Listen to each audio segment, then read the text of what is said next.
Hail Mary, the backup plan. Teaser. Exterior, Southern California coastline, Huntington Beach, day. Ocean view of the west coast leading up to a colorful crowded beach and a packed audience around a busy beach volleyball tournament. Cameras, banners, bikinis, ads. Exterior, beach volleyball court, Huntington Beach, day. Scoreboard, score 20-20. The volleyball falls in slow motion from the sky. Mary Sparks, 26, tall with sun-streaked brown hair, 5'6", all-natural beauty in a red uniform the size of a bikini, dives at a full run flat out with both fists extended near the back of the court. She connects, slides on her belly in the sand. Her partner, Hannah Roth, 27, mixed, Jewish black, gorgeous, 6'2", bumps it up. Mary sets the ball for Hannah to spike, but the spike is blocked by a blue uniformed female defender. The ball flies up over the net. Mary darts after the ball, hits it, rolls to her feet. Hannah bumps it up. Mary smashes it to the side, scores. Score for Roth Sparks. Set point.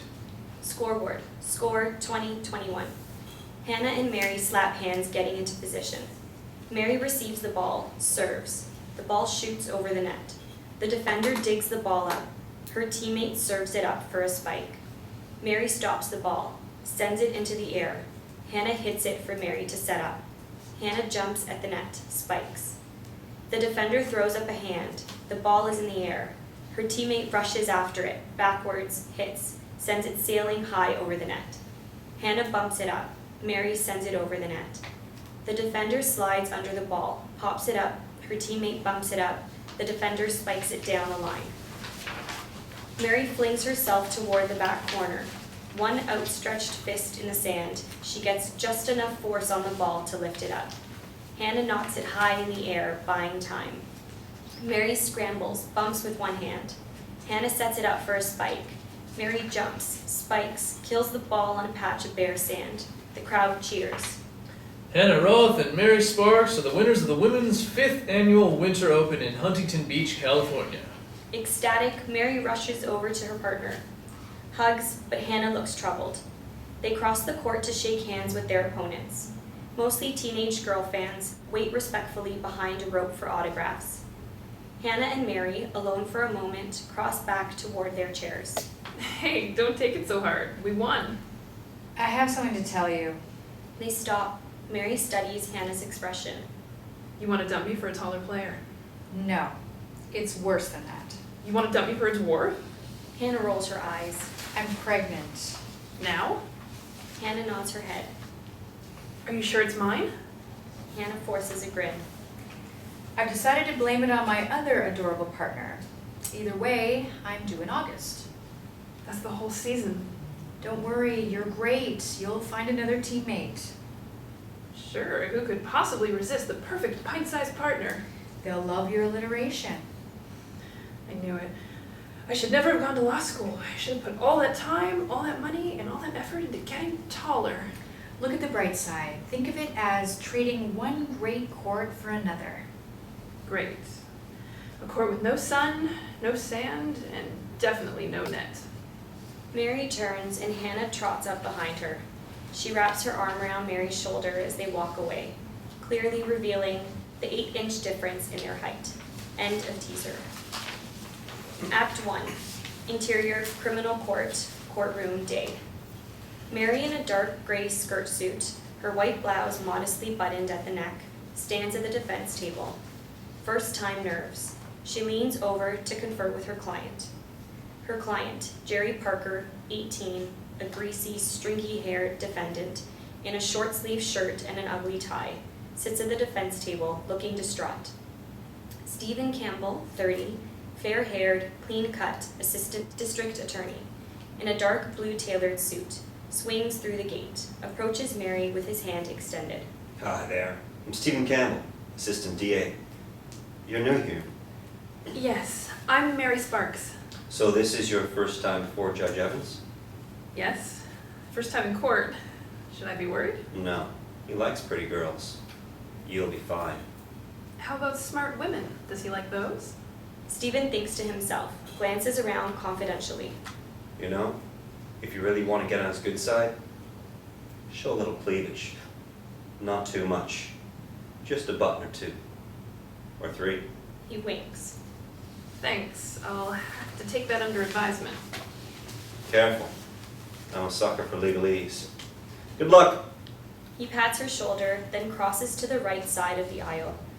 Mary reaches surreptitiously with one hand, opens her top button. She seats herself next to the defendant. Once seated, she reaches up and opens a second button. She adjusts the collar to open her blouse, to expose more neck and chest. She turns to the defendant. How are you doing? This should only take a few minutes.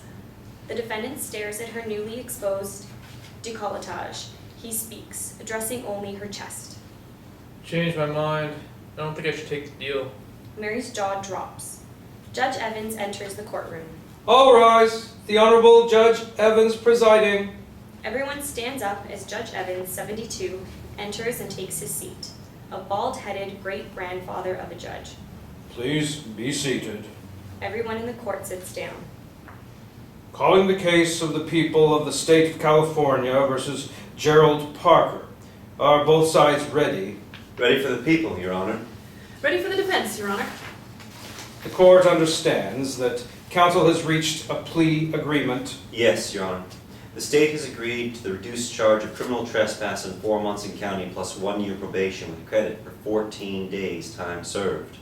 Does defense accept the agreement? No, Your Honor. My client would like to plead innocent, and we ask for a trial before the bench. In that case, Your Honor, the state would like to let stand the original charge of statutory rape. How does the defendant plead to this charge? I didn't do it. Not guilty, Your Honor. And does the defense counsel agree that the courtroom requires a certain degree of decorum? Mary appears momentarily perplexed. Yes, Your Honor. She glances first at the defendant, taking in his informal attire. Then she glances across the aisle. Stephen Campbell deliberately looks away. Then it would please the court if defense counsel would refrain in the future from exposing its décolletage to the court. Mary immediately reaches for the neck of her blouse with one hand. Yes, Your Honor. She reaches up with both hands, buttons her blouse. Please keep that in mind the next time you address the court. The judge makes quotation marks in the air with his fingers to emphasize the word address. Mary turns to the defendant. He shrugs. She turns to the prosecution.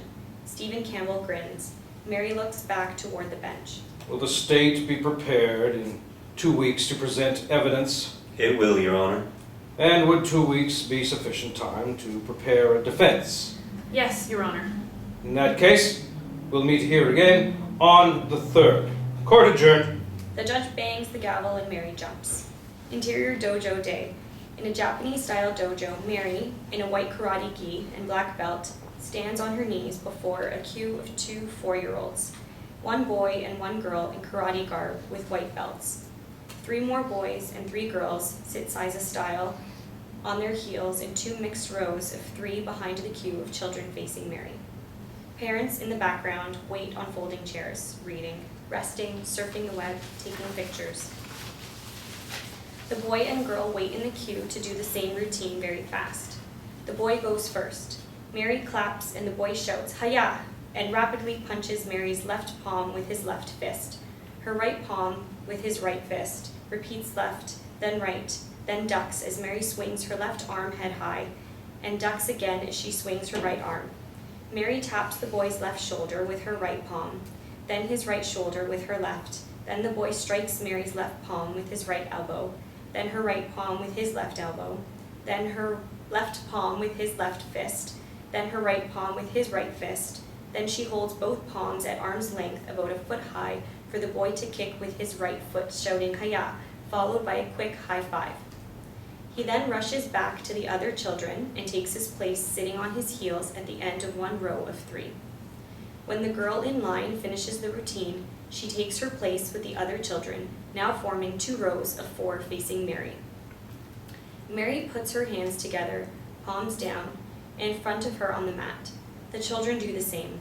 Together they bow, eyes up, face to hands. Exterior Venice Beach Boardwalk sunset. Cool late afternoon with walkers and bicyclists and locals milling about. Mary, in running shorts and a Father John Misty Band t-shirt, jogs at a fast pace into view. Another jogger, a man, runs up, gaining on her. She speeds up, he speeds up. She slows down abruptly, the man passes her. She turns around, starts to run in the opposite direction. He stops, turns, bends over, breathing hard, calls after her. Mary! Miss Sparks! Richard Perkins, 37, medium height and build, mildly attractive, waits to see if she will turn around. Mary slows down, then stops, turns around. Breathless, Richard smiles and waves, moves toward her. I know your brother. A lot of people know my brother. He's kind of famous. When he gets close, Mary turns to walk and talk. He told me that you run here. I'm surprised. I tried a few different runners. I even found another one named Mary. Really? She was older. I'm not surprised. You know, I almost gave up. Don't you worry about being down here by yourself? No, I can take care of myself. Oh, maybe I'm the one who should worry. Maybe you should. Okay. I'm just glad you stopped. About 10 more feet and I would have collapsed. Most men wouldn't admit that. Oh, my sister reminds me frequently that I have no game. How does she know? She probably got that from me. I also talk too much. How do you know my brother? He's in my journalism class. Oh, you're a professor. I mentioned in class that I was writing a book on women in sports, and your brother suggested that I talk to you. Do you have a card? Richard pulls a business card out of his pocket. I was anticipating that. Well, think about it. She grabs the card and takes off running. Richard stops and watches her, impressed, as she speeds away. Exterior Venice Beach neighborhood night. A dark gray Jeep Wrangler with black rims and red accents turns into the driveway of a modest Venice Beach neighborhood home. Mary climbs out in her running clothes, glances at a neighbor stringing Christmas lights on the house across the street. She waves, strides over to the door. Interior Mary's house, living room, night. The house is dark. The walls are lined with bookshelves, built-in, standing, full of books. Mary enters, flips the wall switch, turning on a small table lamp. She hangs her keys on a hook by the door. Crossing to the counter between the living room and dining room, she stops to look at a fish bowl. A single goldfish circles a water castle. She opens the fish food container and adds a pinch to the water. A sound comes from the direction of the bedrooms. Mary freezes to listen. She looks around. The sliding door off the dining room stands open. She glides back over to the front door, flips off the light. She moves like a cat in the darkness over to the hallway entrance, listens. A dim light shines from her bedroom, the sound of drawers sliding in and out. The light goes out, the sound of footsteps in the hallway. A male figure turns the corner into the living room. Mary grabs his wrist as he's coming through the door and flips him in one swift, a complex motion over her back onto the floor. She stands over him, ready to strike. Jason Sparks, 21, her tall, handsome, UCLA quarterback brother, holds his palms up in surrender. He pulls the earphones out of his ears. What, no hug? She grabs his hand and yanks him to his feet. Interior Mary's house, kitchen, night. Jason flips an omelet on the stove. Mary sits at the kitchen island, sipping wine. Someone said you should never have a backup plan or you will surely use it. Who said that? I don't know, but they must be old because nobody who's still sucking air says Shirley. You're right. Nobody's even named Shirley anymore. Or Mary. Except you. Mary raises her glass of white wine. Thanks to our mother, who are not yet in heaven. She takes a drink. Really? I always thought it was Dad, since it's the only woman's name that's ever mentioned in football. Jason brings a skillet around the island to dump half of the omelet onto her plate and half onto his. You need to slow down on this. He removes her wine glass, carries it around to the sink. You know, when I heard you in the bedroom, the first thing I thought of was my creepy client charged with statutory rape. The sliding door was unlocked. Again. If you'd looked outside, you'd have seen my bike. What were you doing in my room? I was looking for gum. I have some. Did you find it? Yes, that's what I swallowed when you threw me on the floor. Jason seats himself across from Mary at the island. You're lucky. Halfway through the throw, I realized it was you and decided not to break your arm. Oh, thank you, Mary Sue Kung Fu. Besides, it serves you right for having the lights out. I can explain that. It wasn't dark when I first got here, but by the time I'd finished my business in the bathroom, it was totally dark. And the door was open because... I was in a hurry. Look, can we eat? Or would you prefer a play-by-play of my toilet adventure? I'd take the play-by-play over the crap I had to listen to today.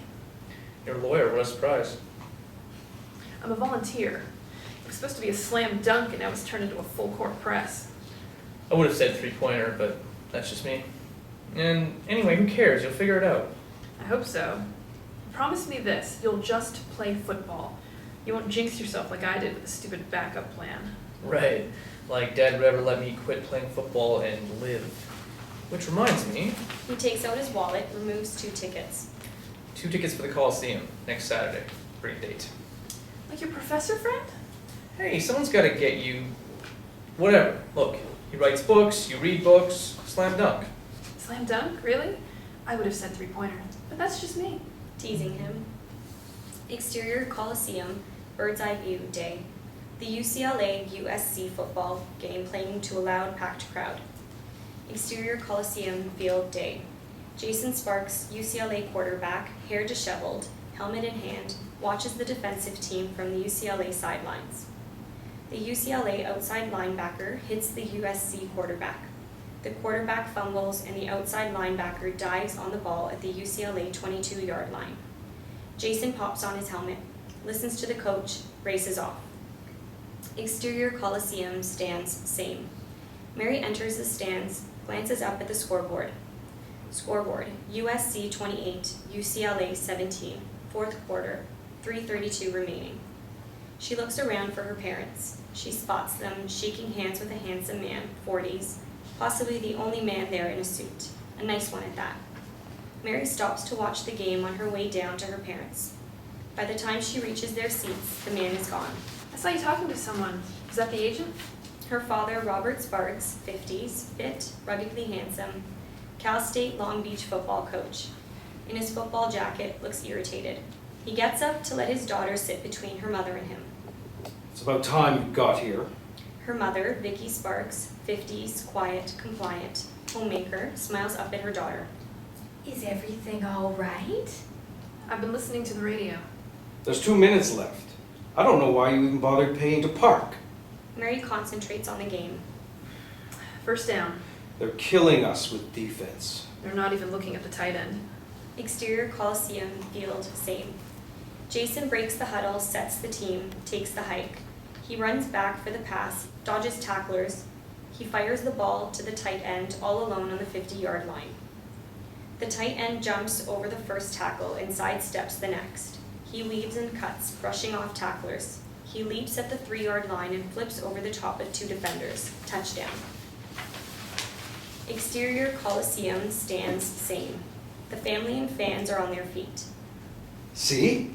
That's why you should have been here. Vicky nods in agreement. Mary eyes them both in disbelief and turns her attention back to the field. Exterior Coliseum, field, same. The snap, the kick, extra point. Scoreboard, USC 28, UCLA 24, 102 remaining. Exterior Coliseum, sidelines, same. The UCLA coach screams at the kicking team. Get out there! Get me the ball! Exterior Coliseum, field, same. The hike, the kick, the kicking team charges downfield. The receiver raises his hand for a fair catch. The kicking team races toward him. The ball bounces off the receiver's chest. A mad scramble for the ball. Players pile on. The whistle blows, the pile clears, the referee signals UCLA ball. The UCLA offense rushes out onto the field. No huddle, hike, pass to the tight end, catch, tackle. The offense races back to the line, hike, pass to the wide receiver, catch, out of bounds. Scoreboard, USC 28, UCLA 24, 10 seconds remaining. UCLA huddles. Okay, this is it. This is for the Rose Bowl. We need everything you've got. We're going long. The huddle breaks, the team lines up, set, hike. Jason races back to pass. Linemen in pursuit. Jason dodges, gives the runners time. The buzzer sounds. Jason reaches back and throws a long pass. The ball flies in slow motion high over the field.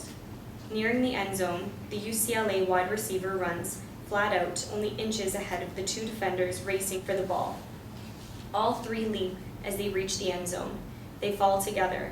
The referee waits for the jumble of bodies to clear. The referee throws his arms up in the air. Touchdown. The crowd screams and doesn't stop. Fans pour onto the field. Jason takes off his helmet and looks up at the stands. He sees his sister. He raises his right hand. High five. Exterior Coliseum stands.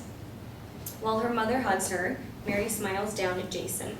Reaches out her hand. High five. Tears run down her father's cheeks as he stares down at the field. Hail Mary. A goddamn Hail Mary. That throw put Jason near the top of the first round draft. We're going to the Rose Bowl. I know, but listen, are you listening? Her father, mesmerized, turns to look at her. I want to be his agent. Robert blinks and jerks back as though he's just been slapped. End of Act 1. Act 2. Exterior Coliseum Corridor Day. Robert strides against the current of the exciting crowd. Mary dodges fans, struggling to keep up. Her mother, Vicky, trails behind with clenched fists and a pained expression. No, it's out of the question. You're not even an agent. Actually, I am. I took the exam. What's that? Another online deal? Like law school? Mary's eyes flash with anger. No, I took the same test as that snake oil salesman in the shark skin suit. I paid the same fees. The difference is that he knows what he's doing. Based on what? Based on the fact that he's got a client list as long as your arm. Well, I have something better than a client list. I have a brother whom I've loved since the day he was born. That's real sweet. But that's got nothing to do with football. What we need here is a fighter. I'm pretty sure I could kick that other agent's ass. I don't mean karate or taekwondo or whatever the hell you do. You mean someone with balls. Actual balls. Robert pauses. I'm sorry you feel that way, but to be honest, we're not in the market right now for love. Our goal right now is cold, hard cash. He stomps off and Mary turns to see her mother, passing her with a critical glance, shaking her head. Mary watches as Vicky, fighting the current, gets swallowed by the crowd. Interior dojo night. Mary takes out her frustration alone in the dojo, hitting and twirling and kicking practice dummies over and over. Exterior, Barney's Beanery, Westwood night. Mary walks down the sidewalk and crosses the street. She approaches the front of a busy restaurant and bar. Interior, Barney's Beanery, same. The sports bar is packed with a mostly young, mostly UCLA crowd. It's dark, with lots of colorful lights. There are video screens everywhere. An electronic banner congratulates Bruins for beating the Trojans and finishing the season undefeated. The Bruin-Trojan game plays on the monitors. Mary squeezes through the crowd, making her way toward the busy bar, looking for Jason. She spots Jason at the back of a smaller section with a semicircular bench around a wood stove with a crowd of adoring admirers. She stops before entering the section and waits for Jason to look up. He sees her. A big smile spreads across his face. Jason stands up amidst the protests of his admirers. I'm leaving now, His admirers protest. but I'll be back. They cheer. But first we're gonna kick ass at the Rose Bowl. They cheer enthusiastically. Jason holds his hand up to slap as he rushes around the semicircle. First one way, then back the other way, slapping hands until he gets to Mary. He picks her up and spins her around. What have you been drinking? Rum and Coke, without the rum. You hungry? Thirsty? Nope. Let's go. He leads her out as fans offer high fives and fist bumps along the way. Exterior Westwood night. Mary and Jason exit the sports bar, head down the sidewalk. Jason pulls from his pocket a small square antibacterial hand wipe, opens it, and disinfects his hand while he talks. People want to buy me drinks, so I tell them to tell the bartender the rum and Coke's for me. They think that means it's going to be really strong. More bang for their buck, right? But the bartenders know to make mine straight Coke. They give the real booze to their friends. Everybody's happy. That's great. Did you talk to Dad? Oh, I see. That's enough about me. Okay. You want it to be about you? Quit acting like a drunk. You're not a rock star. You're a role model. And another thing, you don't need to make everybody happy. You just need to make yourself happy. And me, of course. By letting me be your agent. Jason grins. Think you have a better chance of getting Dad stoned than you do getting him to let you be my agent. Yes, but ultimately it's not his decision, is it? It's yours. It's not that simple, and you know it. Sure it is. It's not like he's gonna disown you. You're his little Simba, his pride and joy. And you know everything he's done to get me where I am. And so far, he's done everything right. I know. I was there. While you were feasting on all the attention, I was busy picking through the crumbs. And in the meantime, you can do a million things really well, and I got programmed to do just one. She grabs his arm and they come to a stop on the sidewalk. I can do a million things well, and one of them is being your agent. And it really is up to you. Look, I'm sorry, but that's not true. The one that it's really all up to is you. Talk's cheap. You can't just say you want to do something. Not with our dad. With Coach, you've got to prove it. Like it or not, her look says Mary knows that it's true. Interior office day. A busy, low-budget, large open office bullpen with a series of desks where young, overworked lawyers interview indigent clients. Children run wild between the desks. Mary wades through it, waving, dodging children with a smile. She opens a plain wooden door and enters a private office at the back of the building. A sign on the door reads, "Reserved." Jerry Parker sits on one of the 3 chairs in front of an empty desk. Except for a clean whiteboard, the walls are bare. Sorry to keep you waiting.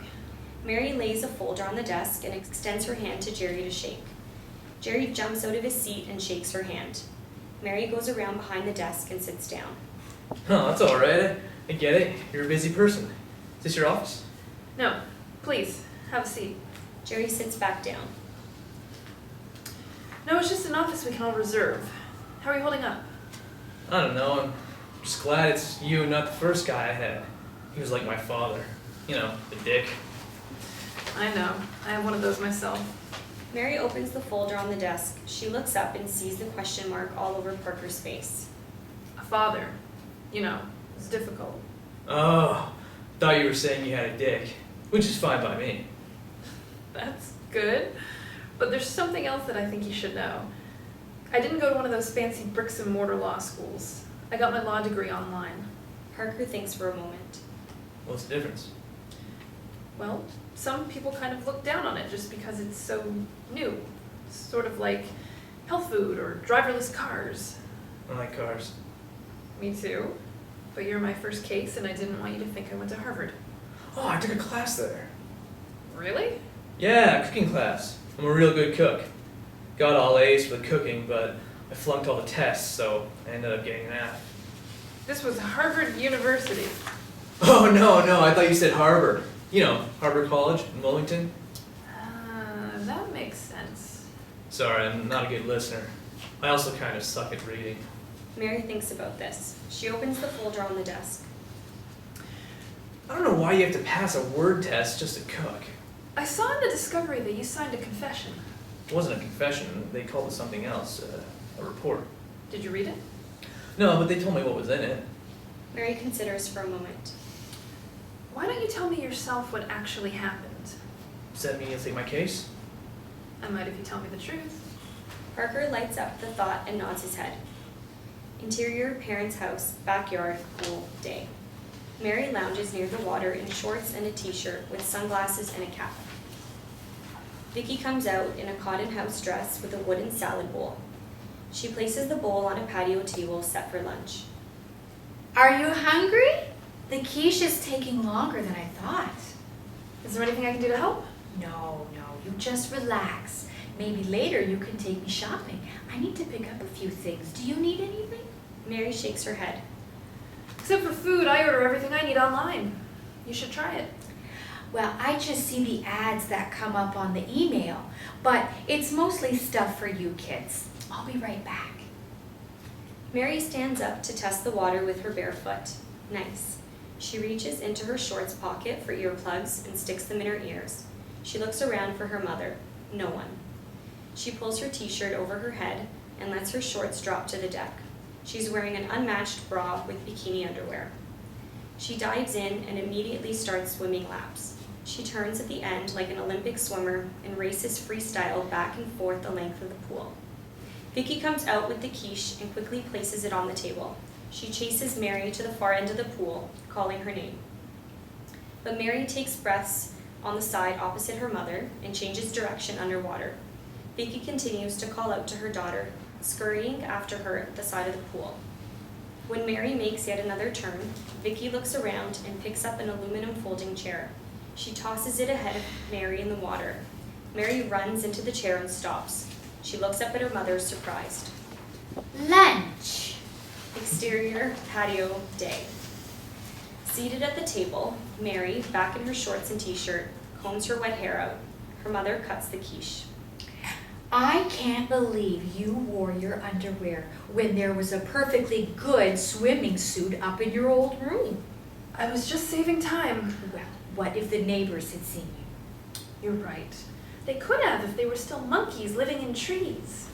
I guess you're used to it. The uniforms you girls wear when you play volleyball are smaller than what some strippers wear. Mom, I don't think strippers wear uniforms at all. It's not a team sport. You know what I meant. I know, but I think you meant hookers. I think they sometimes work as a team. Anyway, you have my word, it won't happen again. Vicky takes a deep breath and nods her head. Imagine if the preacher had stopped by. He does that, you know. He'd probably push my head underwater and save my soul gangster style, no questions asked. Maybe that's not such a bad idea.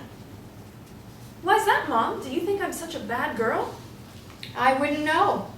You and your brother are so tight-lipped about everything. Are you seeing anyone? No. The only ones that ask me out are boys. And it's not that they're so young, it's just that they stay boys these days till they're 40. It's true. I can't believe the number of people I know with grown kids still living at home. That's not something you'll ever have to say about us. No, you kids always have been self-sufficient, especially you. That's right. And haven't I always watched out for my little brother? Vicky visibly stiffens. Hold it. If this is about you being his agent, I can't help you. I leave that up to your father. But he listens to you. Maybe if it's about children or decorating, things like that, but not when it comes to football. But Mom, this is about children. Your children. Both of us. I know it is, but your father's a coach. A football coach at that. Mary rolls her eyes. Which has nothing to do with being an agent. I just spent the last 3 years studying contract law. And you know I know football. You watched me all my life trying to impress my father with how much I knew about the game. I know, I was impressed. Maybe you were, but not him. He didn't even notice. In high school, I even tried it for quarterback. I remember. And the only reason I didn't get it was because I was a girl. I'm sure they thought you might get hurt. So then I tried karate and volleyball. I won trophies and medals. Still nothing. He didn't even come to a single event. He had football. You know how busy that is. And when I told him I passed the bar exam, you know what he said? He said he just got a ticket, and he asked what I could do about it. And I said all I could do is pay it. And he said, hell, he could do that himself. And he went outside. Vicky gets quiet, momentarily at a loss for something to say. Well, I'm real proud of you. She reaches out to touch her daughter's arm. Mary softens for a moment, but then refocuses. You know, Harvard Law School didn't start admitting women until 1950, and Notre Dame didn't let women in until after you were born. Men have always been afraid of women sharing power, and one of the last places to change is professional sports. Yes, but with all the gangs and the gayness and the godlessness, I don't see how it's been an improvement, do you? Mary gets quiet. She's obviously wasting her breath. End of Act 2. Act 3. Exterior beach restaurant patio day. Mary and Hannah eat at a table with a view of the beach. James's mother calls me every day to see if I've signed my fetus up for preschool. I thought James likes to go by Jim. He does, but every time I start a sentence with Jim and I get stuck in a conversation about my son's sign. I had lunch with my mother, and now I know where I got my alliteration. She wanted to say atheism, but she changed it to godlessness, so it would go with gangs and gays. What the heck were you guys talking about? Underwear. It's about the only thing we have in common. Speaking of underwear, I think I found your partner. What kind? Sex, law, or volleyball? Hey, that sounds like a movie. Volleyball. It's someone we've played, but I don't think you know her. Which means she didn't beat us. What's her name? Amanda Parks. Is it wrong of me to want to be partners with someone who won? No, but she's good. Not good enough to beat us, but good enough to get us into the Olympics? She was better than her partner. That's good. At least we have something in common. Hannah grins. She wants to play next Thursday. Are you busy? I have to defend a rapist in the morning, but after that, either one or both of us should be free. I hope you win. Thank you. Yeah, we could use a referee. How's it looking, Stripes? Mary cracks up.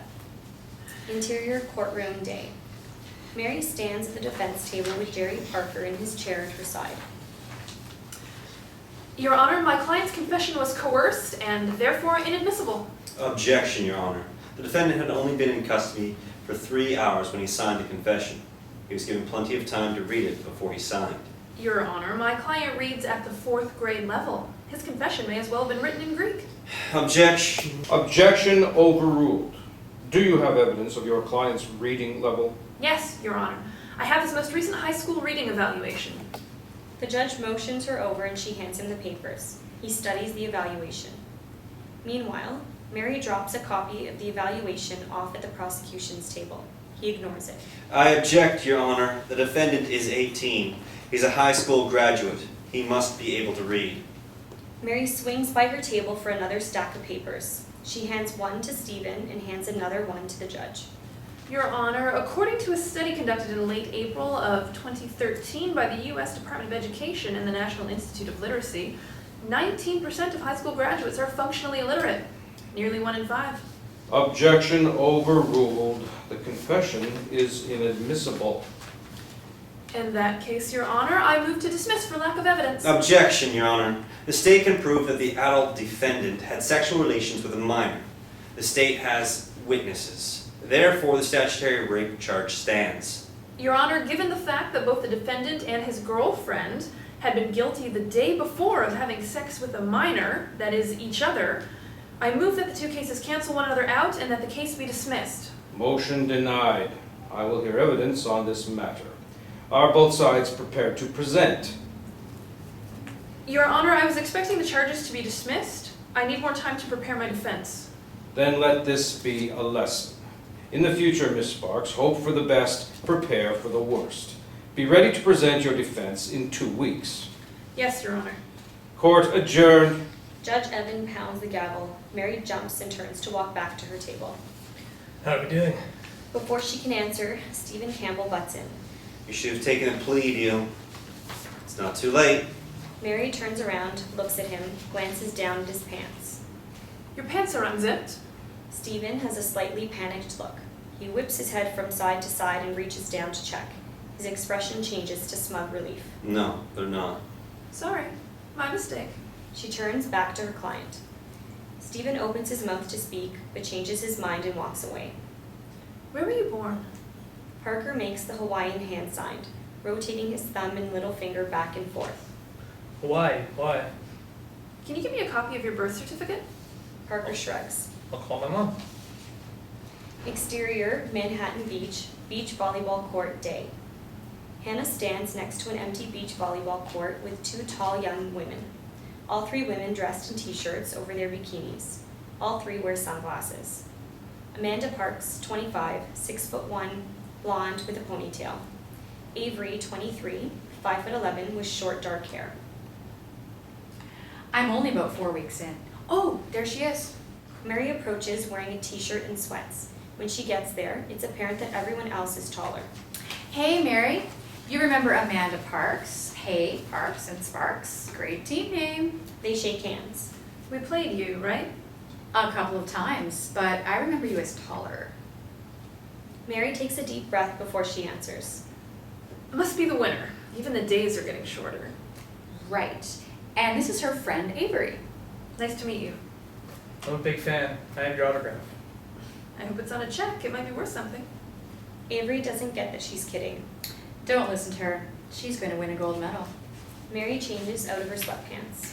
Why don't we warm up a little and then get started? She tosses the ball to Mary. Pepper? Hannah jogs out to the near side of the court.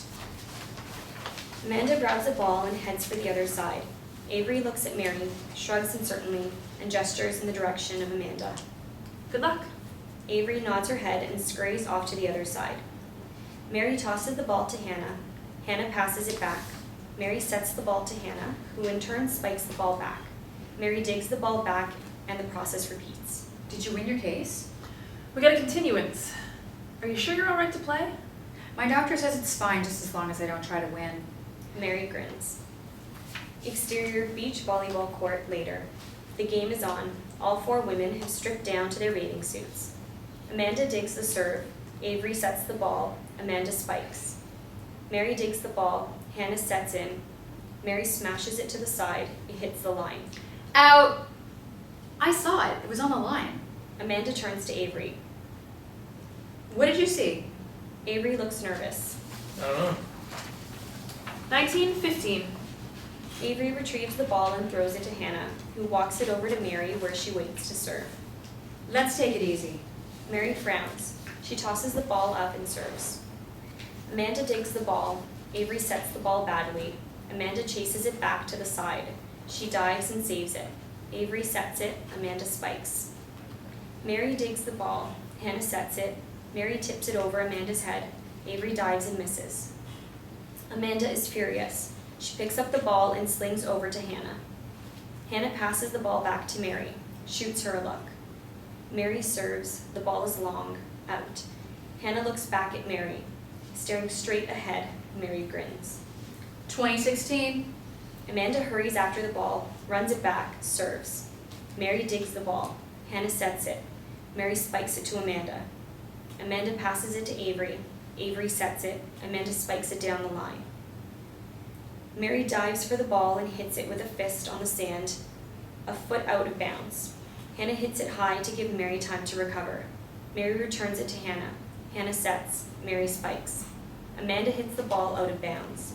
That's game. Let's switch sides. Not me. Had enough. Don't you want to get even? I don't think so. I don't like playing without a ref. Okay, how about something to eat? I'm buying. Avery lights up, interested. No thanks. Avery looks disappointed. Amanda starts collecting her things. Hannah and Mary exchange a look. Mary marches off in Amanda's direction. Hannah looks worried. Mary? Was it the line call? Amanda busies herself packing up, getting dressed. I saw it. It was out. I gave it back to you. I hit your spike out of bounds. It was a bad call. I saw it. Hannah saw it. Amanda looks up slowly to aim her angry eyes at Mary. Good luck finding a partner. Mary stands there, considering. Finally, she turns to Avery. Avery, nice meeting you. Good game. Thank you. Mary turns her back and walks off, picking up her sweatpants and her t-shirt on her way back to the car. End of Act 3. Act 4. Exterior fast food drive-through day. Mary drives her Jeep up to the pickup window. Chloe, 18, cute, in a fast food uniform, comes to the window with a smile. One small vanilla cone, that's $1.86. Mary hands her a 5. Chloe rings it and gives her the change. You're Chloe, right? She puffs out her chest and indicates the name tag with her left hand. Yes, I am. I'm Jerry's attorney. I just wanted to ask you one quick question. Chloe looks over her shoulder, sees no one near. Okay. Do you love Jerry? Yes.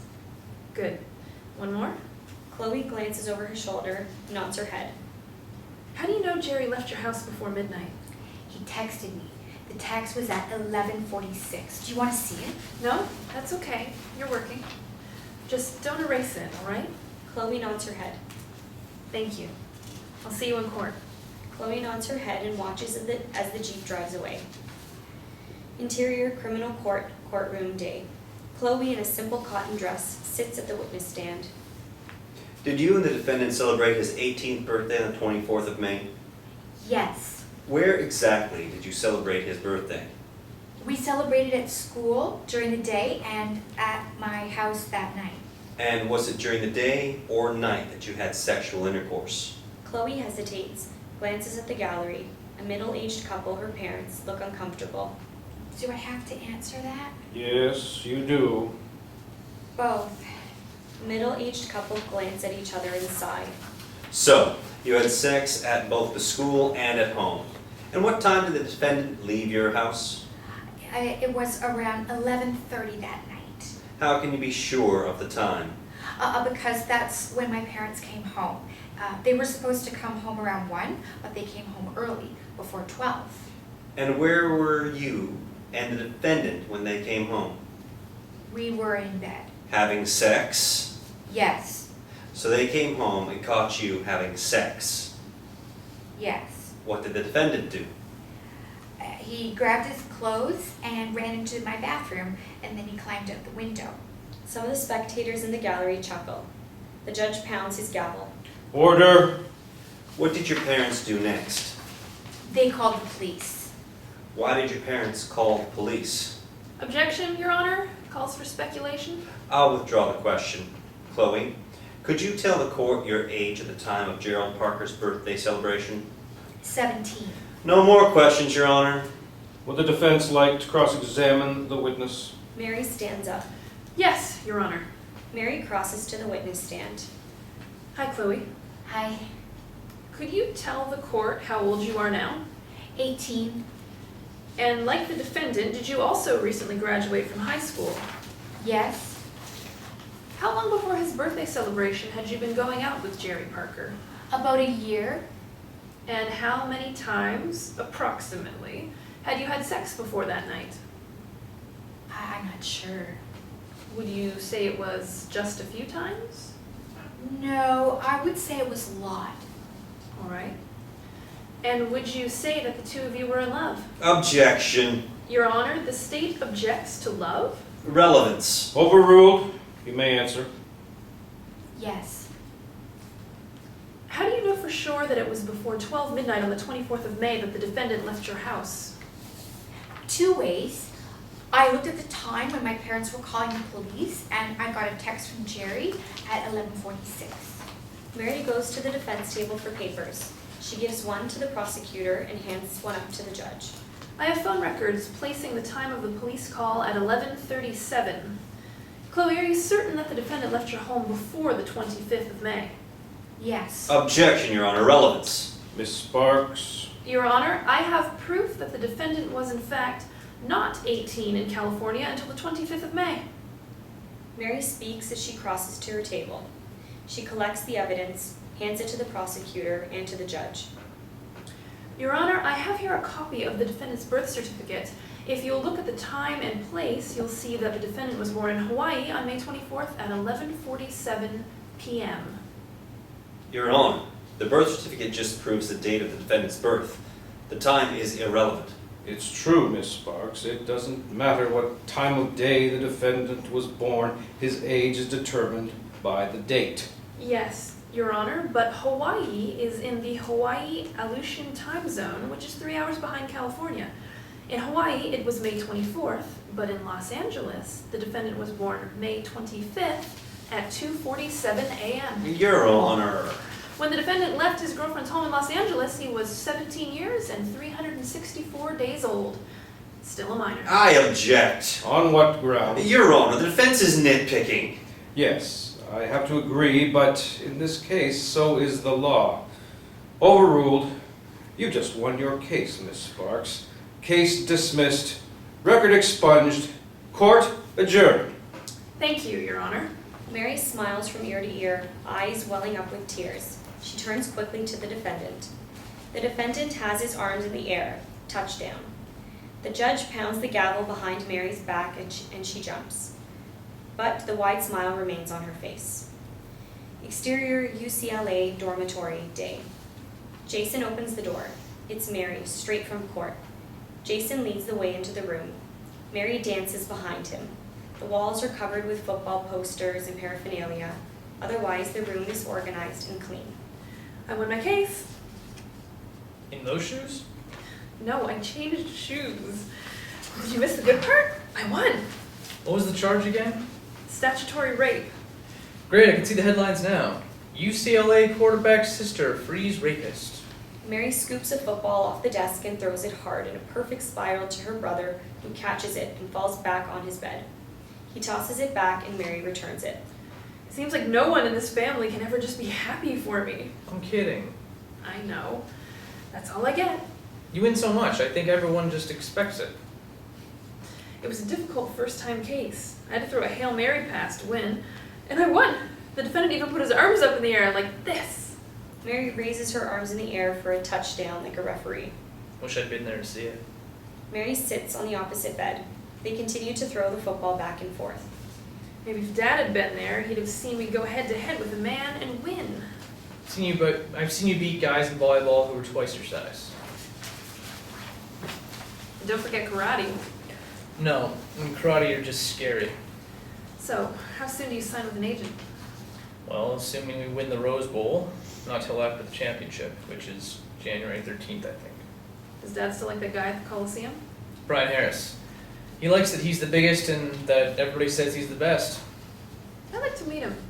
We're supposed to get together at Dad's school sometime next week after practice. Would you let me know when? What are you gonna do, kick his ass? You know me. I'm curious. I'll just listen. Just see what he has to say. He grins. Right. But just the same, I think I'll wear a helmet. Maybe a cup. Just in case. End of Act 4. Act 5. Exterior football field day. Brian Harris is 42, classically tall, dark, and handsome, in an expensive suit and an impressive watch, stands with Jason on the sidelines watching the Cal State Long Beach University football team finish their sprints. I'm looking forward to the Rose Bowl. I bet on you to win by 3. Just 3? The idea is to win. I don't need to be right. Jason sees his sister over Brian's shoulder and waves. Brian turns around to look. Wow. Who's that? That's my sister, the lawyer, and the volleyball player, and a bunch of other stuff. She just won her first case. Dressed for battle, Mary wears Under Armour capri pants, pink print sports bra, and a studio jacket. Robert, on the playing field, notices his daughter's unexpected visit and frowns. Brian, this is my sister, Mary Sparks. Mary, this is Brian Harris. They shake hands. Mary Sparks. You play volleyball. I think I saw you on ESPN. Do you like beach volleyball? I don't know much about it, but I do like the outfits. Oh, then you must be disappointed in the UCLA cheer uniforms. They're so modest. Oh, to tell you the truth, I'm so busy taking care of my players, I don't think I've noticed the cheerleaders since high school. Did you notice them from the bench or from the stands? I was a quarterback in high school. We went to state. Really? Were you good enough to beat a girl? That sounds like a challenge. Robert comes over to see what's going on. What are you doing here? Our friend Brian here just challenged me to a football throwing contest. With your permission, of course. You may have permission if you promise to teach her a lesson. Mary whistles loudly at a pair of players running the track. They look at her. She points at them with 2 hands and beckons them to her with her index fingers. They race to get there first. I want you to do me a favor. Grab a couple of balls. The players look confused. Footballs. 1 each. The players suddenly spring to life. They dash off to get the footballs. Robert goes over to speak quietly to Mary. What are you up to? Mary answers with a full, loud voice. I think Brian wants to make a good impression. Jason's the only impressive quarterback here I haven't thrown in years. Oh, do you want to back out? Or do you want to make it interesting? Why do I feel like I'm being hustled here? Because you are. Loser buys dinner tomorrow night. Winner chooses the place. No limits. You sound pretty sure of yourself. I've already made a reservation. Gotta warn you, Brian, my sister eats like a pig. At least I use a fork and not my snout. The siblings make a weird face at one another. The players arrive with the footballs. Follow me. Removing her jacket, Mary strides toward the middle of the football field. The others follow.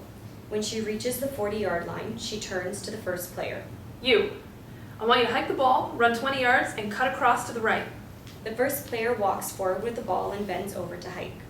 34, 22, 34, hike! Robert rolls his eyes. The first player hikes the ball, runs, and cuts right. Mary pedals back a few steps, sets, and throws. The ball spirals perfectly into the first player's hands. Brian, Jason, and the second player clap. Nice throw. Your turn. Same pattern. On hike. He points at the second player. He bends over to hike. Brian looks over at Mary and grins. My social security number. Hike! The second player takes off. Brian steps back and passes. The pass is a little low, but the second player scoops it up. Mary motions for the first player to hike the ball. Go 30 this time and cut left. Ready, set, hike! The first player hikes and runs down the field. Mary waits, then steps back and fires the ball. A perfect pass and catch. Wow, the pressure's on. This would be a good time to clutch your chest and fall to the ground. The second player is already in place. I'll take my chances. Hey! The second player takes off. Brian steps back and throws. Only this time the throw is long and it goes over his head. There you go. 2-1. You win. One more. She turns to her receiver. Give me the ball. Just take off. Go long. To the end zone. The first player tosses her the ball and takes off running. Mary waits, grins at Brian, then she pedals back and throws a long spiraling pass toward the end zone. It falls into the first player's hands as he crosses the goal line. Okay, what's the modern word for uncle? I surrender. You win. Good. If you'll just walk me to my car, we'll work out the details. She turns to her father. Dad, I'll see you at the game. She gives him a hug. Robert looks her in the eye. This doesn't change a thing. Want to bet? She turns to Jason. I'll call you. She picks up her jacket and takes off, walking across the field.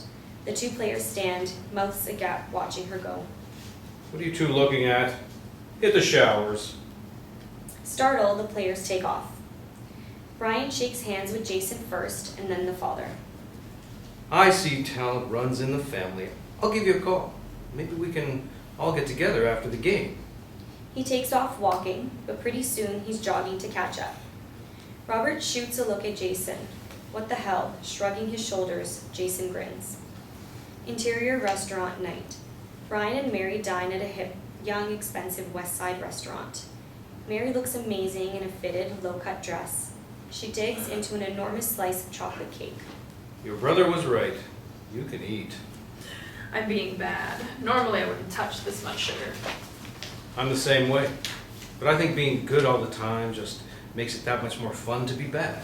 Mary meets his eyes with a slight grin, a connection. If you'll excuse me, I need to stop before I burst like the Hulk out of this dress. I'm sure none of these people who've been staring at you all evening would want to see that. Mary pushes back her chair and stands up. Brian rises to his feet. I know you'd be the perfect gentleman. You'd lend me your jacket and avert your eyes. So little time, and yet you know me so well. Make sure that cake disappears before I get back. As you wish. Charmed by the Princess Bride reference, Mary walks off, passing the bar toward the back. Brian sits down and watches her go. Then he turns to look at Cynthia Stone, 29, a stunning, sleek, well-dressed woman at the bar. Cynthia watches Mary walk by, then swivels around to face Brian. Brian nods his head toward the back. Cynthia gets up and follows Mary to the restroom. Interior restroom night. Mary stands at the mirror alone, reapplying her lipstick. Cynthia comes in and checks herself in the mirror. You look great. Thank you. So do you. I'm on a date. I noticed. You're with Brian Harris, the football agent. He was in Sports Illustrated last year. I'll have to look it up. He said he was the most successful football agent in the country, and he's obviously the best looking. It said he doesn't like to party. He's so dedicated to his players, he hardly ever dates. Mary gets herself packed up to leave. That's good to know. Thanks. I hate to ask, but would you do me a little favor? Would you mind introducing me? Mary is taken aback, but she mostly succeeds in hiding it. I'm sorry. I just met him myself. I wouldn't really feel comfortable with that. If you'll excuse me. Mary strides over to the door and hurries out. Cynthia laughs to herself, then glances at herself proudly one last time in the mirror before she calmly saunters off. Exterior restaurant, valet parking zone, night. The parking valet, 18, a shaggy-haired surfer, waits on the street with Mary's Jeep for Brian and Mary to come around to the driver's side. As Mary looks through her handbag, Brian hands the valet a 20, takes the keys, and waves him away. I originally considered offering you a job, but all I can think about now is a second date. Mary studies him for a moment. How about a compromise? How about a date where we discuss a possible offer? Well, that sounds positively tax deductible. My accountant's gonna love you. I'm already jealous. Works like a charm. Give me your phone. Brian reaches into his jacket for his phone and hands it to Mary. She quickly enters her contact information. My office is in San Francisco, but I keep an apartment here in LA. I'm flying out in the morning, but I'll be back for the Rose Bowl. She hands back his phone. Call me. We'll set something up. She offers her hand to shake. He shakes her hand, smiling into her eyes, and hands her the keys. Mary gets in, and Brian closes the door. She turns the key and smiles up at him before she pulls away. Interior Jeep, same. Mary takes a deep, satisfied breath as she drives away and blows it out slowly, surprised at herself. She glances back in the rearview mirror with a gigantic grin. Exterior restaurant, valet parking zone, same. Brian steps back over to the sidewalk and hands his ticket to the valet. Cynthia gets out of her new white Jaguar F-Type sedan parked on the curb just 2 cars down the street. She moves toward him like a model on a catwalk. What's the matter? Couldn't close the deal? Brian shoots her a look. I'm kidding. A new Range Rover pulls up to the curb. Brian walks around and opens the hatch. He takes out a football. He steps back over to the sidewalk. Can you catch? That depends. I need you to go out for a pass. You're kidding. No one runs in Jimmy Choos. She looks down at her high heels. Then do me a favor. Take them off. Sorry. If it's all the same to you, I think I'll pass. She turns to walk away. Wait. Cynthia stops and turns. I'm just a little frustrated right now. See, now there's something I can work with. What's wrong? I had to pretend I couldn't throw a ball in front of both a quarterback and a coach. Poor baby.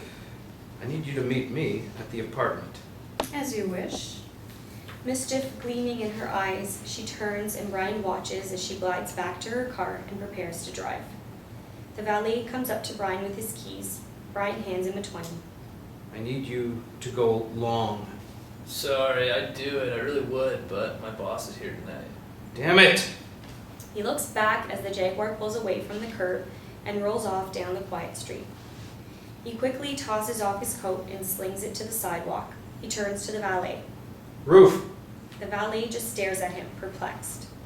Brian steps back and winds his arm out to throw a long bomb down the street. The Jaguar is near the end of the next block when a football comes crashing down on the roof. The Jaguar screeches to a crooked stop. The horn blasts. The rear end fishtails as the car speeds away. Wow. Brian stands with his fists in the air like Rocky at the top of the stairs. He calmly walks around to his Range Rover and climbs inside. He lays rubber as he speeds away. Exterior Venice Beach boardwalk night. Mary jogs along the deserted boardwalk late at night. She spots a jogger in the distance running toward her. Mary? Mary slows down and walks as the runner comes nearer. You're starting to feel like a stalker. Well, if I am, I'm not a very good one. What's it been? About a month? You're not breathing very hard. I know, right? At first I was a stalker, and then I realized, hey, I'm a jogger. They both chuckle. As crazy as it seems, I can kind of relate to that story. I also realized that it's dangerous as hell out here. I ran into what looked like a mugging just a few minutes back. Really? What did you do? What do you think? I ran like hell. Mary laughs. The good thing is the fear makes me run a whole lot faster. I really have been meaning to call you. Really? Does that mean you'll give me an interview? It's a book, right? About women in sports? Right. All kinds of sports. Well, I'm not so sure I'm a woman in sports anymore. What do you mean? What happened? Something crazy. But it's alright. I've got a backup plan. She starts moving in the direction she had been running. Richard hesitates. Mary turns. Was it a gun or a knife? Looked like a knife. Come on. I'll protect you. She grins and takes off running. Richard, deciding, takes off after her and soon catches up. End of pilot.